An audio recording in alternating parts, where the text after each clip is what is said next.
नमस्कार दोस्तों, आप सभी का स्वागत है आपके अपने YouTube channel JP math and science classes में। दोस्तों फिर से आज हम फिजिक्स का क्लास आप सबके लिए लेके आए हैं जो आने वाले क्लास 10th के एग्जाम में काफ़ी इम्पोर्टेंट है। आज का जो टॉपिक है वह है विद्युत परिपथ, इलेक्ट्रिक सर्किट। विद्युत परिपथ किसे कहते हैं, ध्यान दीजिएगा आप सब, एकदम समझने वाली चीज़ है। विद्युत परिपथ क्या है, विद्युत परिपथ किसे कहते हैं, यह कितने प्रकार का होता है, इसको आइए जानते हैं। विद्युत परिपथ किसे कहते हैं, तो विद्युत धारा प्रवाह के लिए तैयार किए गए बंद एवं खुले मार्ग को ही क्या कहते हैं, विद्युत परिपथ कहते हैं, इलेक्ट्रिक सर्किट कहते हैं। ध्यान दीजिएगा, मान लीजिए कि यहाँ पे किसी भी तरह का यहाँ पे सप्लाई ऑफ सोर्स है, कोई भी सप्लाई सोर्स जैसे कि जनरेटर, एसी करंट या फिर विद्युत बैटरी। तो ध्यान दीजिएगा, सप्लाई ऑफ सोर्स है और इससे हम एक परिपथ तैयार करते हैं, ठीक है। ध्यान देना है, इस परिपथ में हम क्या कर रहे हैं कि एक यहाँ पे मान लीजिए कि हम रेजिस्टेंस लगा देते हैं, ठीक है। यहाँ पे एक विद्युत इलेक्ट्रिक इक्विपमेंट लगा देते हैं, मान लीजिए विद्युत बल्ब ही हम लगा दिए, ठीक है। क्या लगा दिए, विद्युत बल्ब लगा दिए हैं, ठीक है। और उसके बाद इधर मान लीजिए कि यहाँ पे हम एम्पियर मीटर धारा मापी यंत्र लगा दिए, ठीक है। और इधर से आप चाहे तो यहाँ पे वोल्ट मीटर भी लगा सकते हैं, वोल्ट मीटर लगा सकते हैं, ठीक है। तो यह जो परिपथ है विद्युत धारा प्रवाह के लिए तैयार किए गए बंद एवं खुले मार्ग, और यहाँ पे हम एक पुश बटन स्विच लगाते हैं। क्या लगाएंगे, पुश बटन स्विच है। तो चलिए यहाँ पे विद्युत आपूर्ति स्रोत हो गया ये, ठीक है। विद्युत आपूर्ति स्रोत यहाँ पे स्विच है, ठीक है।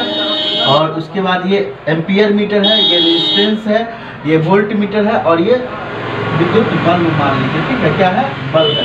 तो विद्युत धारा प्रवाह के लिए तैयार किए गए बंद एवं खुले मार्ग को क्या कहते हैं, हम विद्युत परिपथ कहते हैं, ठीक है। विद्युत परिपथ, अब जैसे ही हम इस स्विच को दबाएंगे, ठीक है, तो यह ऐसे और हमारा क्या हो जाएगा, इलेक्ट्रिक परिपथ जलने लगेगा। और जलते हुए बल्ब के परिपथ को या जलते हुए बल्ब के परिपथ को क्या कहते हैं, हम बंद परिपथ।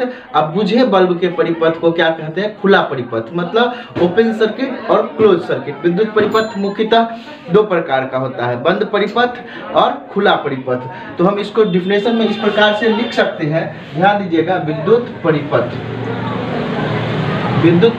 क्या है, क्वेश्चन आएगा एग्जाम में तो लिखिएगा, विद्युत धारा प्रवाह के लिए, विद्युत धारा प्रवाह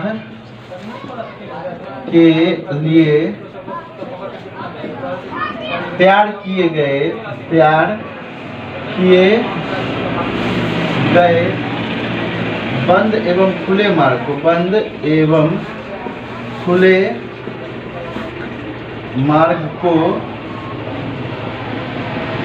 विद्युत परिपथ कहते हैं, विद्युत परिपथ कहते हैं, ठीक है। विद्युत धारा प्रवाह के लिए तैयार किए गए बंद एवं खुले मार्ग को क्या कहते हैं, विद्युत परिपथ का। जैसे कि आप बता दे रहे हैं, आपके घर में आप पोल पर से क्या तार खींच के लाते हैं, ठीक है। और सबसे पहले लाइन कहाँ देते हैं, मेन बोर्ड पे देते हैं, जहाँ से क्या रहता है, किट-कैट फ्यूज लगा रहता है वहाँ पे, और KWH मीटर लगा हुआ रहता है, ठीक है। और उसके बाद ध्यान दीजिएगा, तो उस क्या है कि विद्युत परिपथ दो प्रकार का होता है। विद्युत परिपथ कितने प्रकार का, एक बंद परिपथ जिसको क्लोज सर्किट बोलते हैं, ठीक है, जिसको क्या बोलते हैं, क्लोज सर्किट।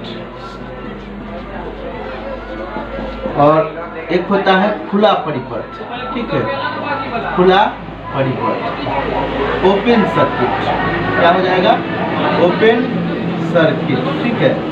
तो ध्यान दीजिएगा, जलते हुए बल्ब के परिपथ को क्या कहते हैं, ये परिपथ जैसे ही मैंने स्विच दबाया, यहाँ पे ये स्विच है, ठीक है, ये क्या है, स्विच है। तो जैसे ही मैंने इस स्विच को दबाया कि ये परिपथ चालू हो जाएगा और बल्ब जलना स्टार्ट कर जाएगा, मतलब इलेक्ट्रिक इक्विपमेंट्स परिपथ में जो भी लगाए होंगे वह जलना स्टार्ट हो जाएगा, ठीक है। तो ध्यान दीजिएगा, इसके बाद आता है बंद परिपथ, समझ गए हैं, खुला परिपथ समझ गए हैं, ठीक है। अब आते हैं खुला परिपथ, फिर से एक बार बता देते हैं, बुझे हुए बल्ब को या जिस परिपथ से विद्युत धारा प्रवाहित नहीं होती है उसी को खुला परिपथ कहते हैं, ठीक है। अब परिपथ में एक गुण होता है लघु पथन का। क्या आता है गुण, लघु पथन का, मतलब शॉर्ट सर्किट। क्या होता है शॉर्ट सर्किट, मतलब होता है कि विद्युत धारा का वह गुण जिसके कारण छोटा से छोटा मार्ग अपनाती है उसी को हम क्या कहते हैं, लघु पथन कहते हैं। क्या कहेंगे, उसी को लघु पतन, उसी को शॉर्ट सर्किट बोलते हैं, शॉर्ट सर्किट कहते हैं। ठीक है, शॉर्ट सर्किट कहते हैं। ध्यान दीजिएगा, शॉर्ट सर्किट में क्या होता है कि विद्युत धारा का यह गुण होता है कि हमेशा छोटा, या मेरा आपका सब प्रत्येक लोग का गुण है कि अगर कहीं जाना है तो वह क्या करते हैं, छोटा से छोटा मार्ग अपनाते हैं। विद्युत धारा का भी सेम नेचर है कि वह छोटा से छोटा मार्ग अपनाती है, जिसके कारण क्या होता है, शॉर्ट सर्किट कभी कभी होता है। ध्यान दीजिएगा, जैसे शॉर्ट सर्किट का कारण होता है कि गर्म तार और ठंडा तार का आपस में संपर्क हो जाना। ठीक है, कभी कभी ओवरलोडिंग के कारण भी होता है, कभी कभी लूज कनेक्शन के कारण भी शॉर्ट सर्किट लघु पतन होता है। ठीक है, कभी कभी मतलब आपका जो क्या है इलेक्ट्रिक इक्विपमेंट्स, उसमें कुछ खराबी आती है, मतलब विद्युतीय यंत्र में खराबी आती है, उसके कारण भी लघु पतन होता है। लघु पतन के समय क्या होता है कि परिपथ टूट जाता है कहीं से। ठीक है, अगर मान लीजिए कि ओवरलोडिंग है, ठीक है, यहाँ से 2 एम्पियर की क्षमता, इस परिपथ का क्षमता है 2 एम्पियर, हम करंट फॉलो करवाएंगे इससे, आपका ये जो है ज़्यादा धारा खींच रहा है। ठीक है, मान लीजिए ये बल्ब जो है 5 एम्पियर का धारा खींचेगा। ठीक है, तो यह क्या करेगा, परिपथ से ज़्यादा क्षमता से धारा जा रहा है, जिसके कारण यह तार हो सकता है कि कभी कभी टूट के और यहाँ से टूट करके इससे आ जाएगा, तो इस स्थिति में शॉर्ट सर्किट हो सकती है, आग लग सकता है। तो ऐसे स्थिति को बचने के लिए, ऐसी स्थिति से बचाने के लिए हम क्या करते हैं कि घर में फ्यूज लगाते हैं, विद्युत फ्यूज लगाते हैं। आपको आपके सामने आएगा कि विद्युत फ्यूज किसे कहते हैं, विद्युत फ्यूज क्या है और विद्युत फ्यूज की संरचना क्या है, ये हम आपको अगले दिन के टॉपिक में लेके आएंगे। फिलहाल अभी चलते हैं लघु पतन पे। तो विद्युत धारा का वह गुण जिसके कारण छोटा से छोटा मार्ग अपनाती है, क्या कहलाता है, लघु पतन कहलाता है। ठीक है, परिभाषा अगर लिखना हो तो एक बार लिख लीजिएगा, विद्युत धारा का वह गुण, विद्युत धारा का वह गुण जिसके कारण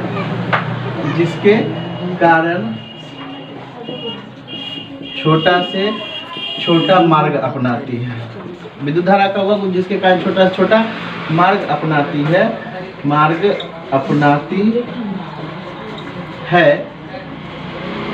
इसे ही लघु पतन कहा जाता है। ठीक है, लघु पतन कहते हैं। ठीक है, इसे ही लघु पतन कहते हैं। अब देखिए इसके कारण क्या है, कारण है, तो फिर से एक बार ध्यान दीजिएगा, विद्युत धारा का वह गुण जिसके कारण छोटा से छोटा मार्ग अपनाती है, लघु पतन। और लघु पतन का कारण क्या है, तो गर्म तार, पहला कारण है कि गर्म तार और ठंडा तार का आपस में संपर्क हो जाना। दूसरा कारण कि लघु मतलब विद्युत परिपथ में क्षमता से अधिक मान की धारा प्रवाहित करना। तीसरा कारण है कि ढीला संयोजन, मतलब आपका जो कनेक्शन होता है तार और इक्विपमेंट्स के साथ, उसका ढीला संयोजन के कारण भी क्या होता है, लघु पतन, जिसको आम भाषा में शॉर्ट सर्किट कहते हैं। क्या कहते हैं, शॉर्ट सर्किट कहते हैं। ठीक है, तो शॉर्ट सर्किट में लीकेज, वायर लीकेज के कारण भी शॉर्ट सर्किट होता है, मतलब तारों का कहीं से गल के कट के छिल जाना और एक तार का दूसरे तार से संपर्क हो जाने पर भी लघु पतन होता है। इससे कभी कभी आपके घरों में आग लगने की संभावना या हो सकती है। इसीलिए लघु पतन से बचने के लिए आजकल क्या किया जाता है, फ्यूज का उपयोग किया जाता है, विद्युत फ्यूज का, जो कि हम अगले क्लास में लेके आएंगे आप सबके बीच। ठीक है, फिर मिलते हैं, तब तक के लिए धन्यवाद। अगर हमारे चैनल पे पहली बार आए हैं तो सब्सक्राइब करना नहीं भूलिएगा, और वीडियो पसंद आए तो लाइक, कमेंट और शेयर अवश्य करें।